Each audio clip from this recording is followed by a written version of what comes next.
أعوذ بالله من الشيطان الرجيم. بسم الله الرحمن الرحيم. يا أيها الذين آمنوا أطيعوا الله وأطيعوا الرسول وأولي الأمر منكم فإن تنازعتم في شيء فردوه إلى الله والرسول إن كنتم تؤمنون بالله واليوم الآخر ذلك خير وأحسن تأويلا. نننی درس کې به ان شاء الله العزیز سورۃ النساء پارہ نمبر 5 رکوع نمبر 8 آیات نمبر 59 یو آیات ویل کېږي. پرونی آیات کې تیر شولو. پرونی درس کې الله جل جلاله تاسو امانت داغوی اهل تجربه نو هغه ورسوي. کم کسان چې نو هغه اهل وي نو داغوی ته داغوی حق چې نو هغه ورسوي. اوس دې آیات کې الله جل جلاله فرمایي اے د ایمان خاوندانو تاسو د الله د رسول و اولي الامر منکم او د حاکمانو چې نو هغه حکم داغوی خبره منئ. د متعلق چې نو تفسیر خازن او ذخیرۃ الجنان کې چې نو هغه شان نزول متعلق واقع لیکلی ده. وی چې او پیرا حضور علیه الصلاۃ والسلام حضرت عبد الله بن حذافه سهمی رضی الله تعالی عنہ دا غي د یو جماعت چې نو هغه امیر مقرر کړلو. نبی علیہ الصلوۃ والسلام د غلخکر جهادي چې نو هغه لېګلو. الان کې په دغه کې حضرت عبد الله ابن عمر رضی الله تعالی عنہ د سلیل صحابه هم ولو. عبد الله بن حذافه سهمی رضی الله تعالی عنہ د نوجوان ولو ځوان الک ولو او د رنگ صورت چې نو هغه هم ډیر زیات کولو. د دغه سره چې نو هغه جذباتي چې نو هغه هم ډیر زیات ولو. نو کله چې رسول الله صلی الله علیه وسلم د امیر جوړ کولو نو تطلوی په وخت کې نبی رسول الله والسلام فرمایل چې تاسو باندې ګوره د امیر اطاعت لازم دی، امیر خبره به منئ. دوی چې کله په دغه سفر باندې روان شو، سفر باندې تللو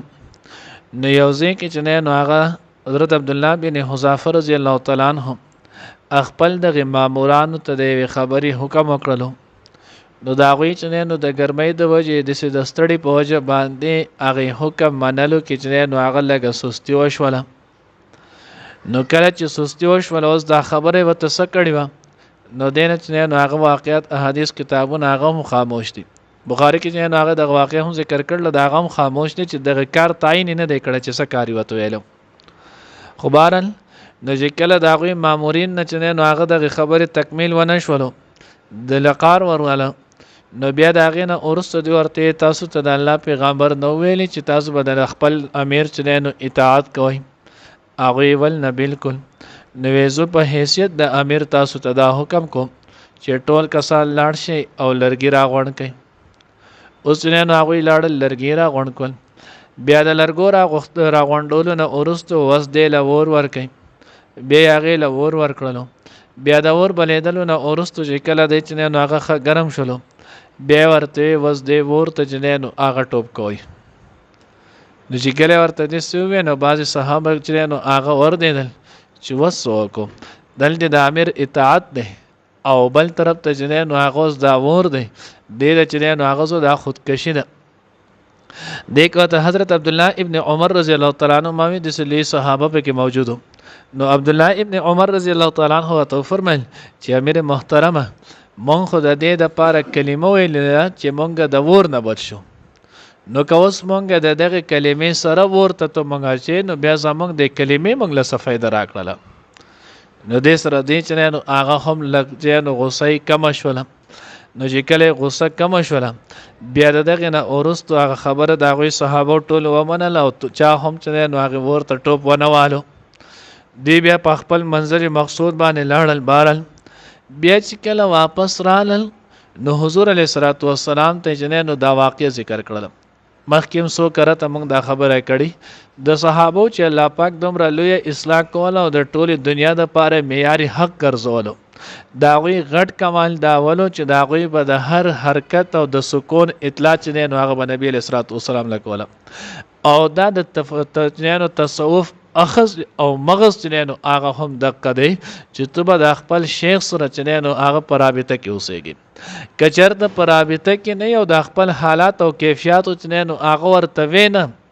نو بیا چنه نو هغه دغه تصوف دغه تسپیړل دغه ذکر چې نو هغه انسان له فایده نه ورکوي ځکه هغه به ال کېږي چې کله ته اطلاع کې او چې اطلاع کېږي نو د اطلاع په هغه به وخت مطابق ستا اصلاح چنه نو هغه کوي بهرحال نو صحابه کرام رضوان الله تعالی اجمعین چې کله رال نو نبی رسول الله والسلام ته وی د الله رسول د قشانت واقع شي وا مونږ عبد الله ابن حذافه چې نو پاغه کې دا حکم کړو نبی رسول الله والسلام چې نو هغه فرمایل خرج تاسو چې نو هغه د غور ته نه ټوپ کړي ولی که تاسو د غور ته ټوپ کړي وي نو دا خودکشي وا او خودکشي چې نو هغه لوی ګناه دی او تاسو چې نو هغه ورته نه ټوپ کړي دایم خک کړي دویم د الله پیغمبر یو قانون جاری کړو د آینده ټول عمر د پاره الله پیغمبر فرمایلو چې د هر چا خبره منشته خلا طاعت لمخلوق فی معصیت الخالق د مخلوق اطاعت د الله په نافرمانی کې چې نو هغه د اچا نشته چې یو سړی د الله د نافرمانی د الله د رسول د نافرمانی چې نو هغه حکم کوي نو بیا په دغه وخت کې چې نو هغه د چا تابعداري نشته اگر کده حاکم ولی نه اگر کده چې نو هغه مشر ولی نه اگر کده چې نو هغه پلار ولی نه نو لا طاعت لمخلوق فی معصیت الخالق د الله په نافرمانی کې چې نو هغه بیا د دغه چې نو هغه د مخلوق تابعداري چې نو دانشته نو د الله پیغمبر چې نو هغه دغه حکم چې نو هغه صادر کړلو نو الله جل جلاله یا ایها الذین آمنوا اطیعوا الله واطیعوا الرسول وذا حکم چې نو هغه عام دی دا د امیر د پاره هم دی او دا د مامور د پاره هم دی دا د بادشاہ د پاره هم دی او دا چې نو هغه د رعیت د پاره هم دی خو دی چې دی په هر صورت کې چې نو د الله او د الله د رسول چې نو هغه به اطاعت کوي و اول الامر او د خپل حاکمانو چې نو د غیبه تابعداري کوي اطاعت وکړي اول الامر نه مراد سره نو یو طائفه چې نو هغه د مفسرینو هغه چې د اول الامر نه مراد چې نو هغه فقها او مجتهدین علما چې نو هغه دي ځکه د چې نو هغه د شریعت او د قران د نظام چې نو هغه حفاظت کوي نو چې کله د دې سره د دغه د حفاظت نظام چې نو هغه د دې سره دی نو د دینی مسلو کې چې نو د دې تابعداري چې نو هغه دی په دې کې چې نو هغه د دې تابعداري چې نو هغه کول نه او دویم کول چې نو هغه دی چې د اولل الامر نه مراد چې نو هغه د وخت حاکمان دي نو د وخت د حاکم چې نو هغه تابعداري دا بکی خو مخکې د الله پیغمبر ارشاد منګوي چې کله دا په هغه صورت کې د تابعداري کولای شي چې کله د سو پورې د الله او د الله د رسول د نافرمانی حکم نه کوي کله د الله او د الله د رسول د نافرمانی حکم وکړو نو بیا دغه مخلوق هغه که هر څوک دغه اطاعت چې نو هغه نشته و اول الامر منکم دا حکم چې نو هغه خاص دی د سره رعیت سره چې تاسو به نو هغه د خپل حکیمانو خپل مشرانو چې نو هغه تابعداري کوي فإن تنازعتم في شيء فردوه إلى الله والرسول دا حکم چې نو هغه وس بیا مشترک دی کچرته د حاکم او د محکوم د رائی او د رعیت په منځ کې چې نو هغه په یو مسله باندې اختلاف راشي نو دی بیا دغه حکم فردوه نو دا بیرته وګرځوي واپس کې چې نو الله او د الله رسول ته لکه څنګه چې موږ واقع ذکر کړه نو په دغه واقع کې نو هغه د حاکم د رائی او د چنینو رعیتو د حاکم او د چنینو هغه د محکوم د امیر او د مامور په منځ کې چنینو اختلاف رالو نو الله فردوه الى الله ورسول نو بیا به د الله او د الله رسول چنینو هغه حکم ته واپس کوي اوس به وګورئ چې په دې کې د الله او د الله رسول حکم چنینو هغه سره کچرته د الله پیغمبر ژوندې او حیات وي نو بیا خو براه راست الله د پیغمبر نه چې نو هغه تاسو کولای شي او کله الله پیغمبر وفات شوی او د سې مسله راشي نو بیا حضرات لیکوي په دغه صورت کې بیا چې نو قران او د احادیث النصوص ته کتل شي نو کچر د قران او د احادیث النصوص کې دغه حکم واضح چې نو هغه موجودو بیا په عقبانه عمل کولای شي او د ځینې حضرات چې نو هغه دا وایي چې زمونږ د ادله اربعه چې کمی دي مونږ چې کوم وایي چې د شریعت سلور چې نو هغه لوی اصول او ادله دي دلایل نه نمبر 1 کتاب الله نمبر 2 چې نو سنت رسول الله صلی الله علیه وسلم نمبر 3 اجماع امت او نمبر 4 چې نو قیاس نو د دې آیات نه چې نو هغه قیاس ثابتېږي. نو هغه وی چې نو فردوه الی الله والرسول کچرته تاسو په یو خبره کې چې نو هغه تنازع پیدا شي نو تاسو به الله او د الله رسول ته بیا کچرته د الله او د الله د رسول دا وی په آیاتونو او احادیث او نصوص کې نه موجود نو بیا به تاسو ګورئ چې دغه په شانت نظیر د دې هم مثل چې کم حکم تیر شوی دی اقا حکم چې نو هغه به علت جوړ کې او پاغه باندې او بیا د قیاس مطابق چې دغه حکم به قیاس کې او فیصله چې نو هغه په وشي. نو ځکه الله فردوه الی الله والرسول ان کنتم تؤمنون بالله واليوم الاخر کچر استاسو په الله او په ورځ د آخرت باندې چې نو ایمانی ذالک خیر و احسن تاویلا الله وی دا چې نو ډیر غوړه ده او دا د انجام په اعتبار سره هم ډیر خدي ولې چې کله ته هر یو کار الله او د الله د رسول چې نو هغه د حکم مطابق وکړو نو بده کې په دنیا باندې هم خي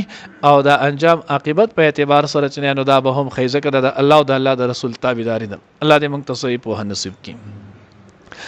یا ایها الذین آمنوا اے د ایمان خاوندانو اطیعوا الله حکم منی د الله و اطیعوا الرسول او حکم منی د رسول و اولی الامر او د حکیمانو منکم لتاسونه فان تنازعتم پس کچری تاسو جګړه وکړی فی شیء پس خبره کې فسو کم کې فردوه نو بیا هغه واپس کوي واپس وګرځوي الی الله الله طرف ته ور رسول او د رسول طرف ته ان کنتم کچری تاسو تؤمنون ایمان لرون کې بالله په الله باندې والیوم الاخر او په ورځ د آخرت باندې ذالک دا خیر غرد و احسن او ډیر خدای تعویل په اعتبار د انجام سره. یا ایها الذین آمنوا اے مؤمنانو اطیعوا الله و اطیعوا الرسول دا الله حکم او دا الله د رسول حکم اومنئ و اولی الامر منکم او د خپل مسلمانانو حاکمانو فان تنازعتم نو کچری تاسو په منځ کې بس خبره جګړه شي فی شیء پس خبره فردوه نو هغه واپس وګرځوي الی الله الله طرف ته ور رسول او رسول طرف ته ان کنتم تؤمنون بالله والیوم الاخر کچری تاسو ایمان لرئ په الله او په ورځ د آخرت باندې ذالک خیر و احسن تاویلا دا خبر ډیره ښه ده او ډیره ښه ده په اعتبار د انجام سره.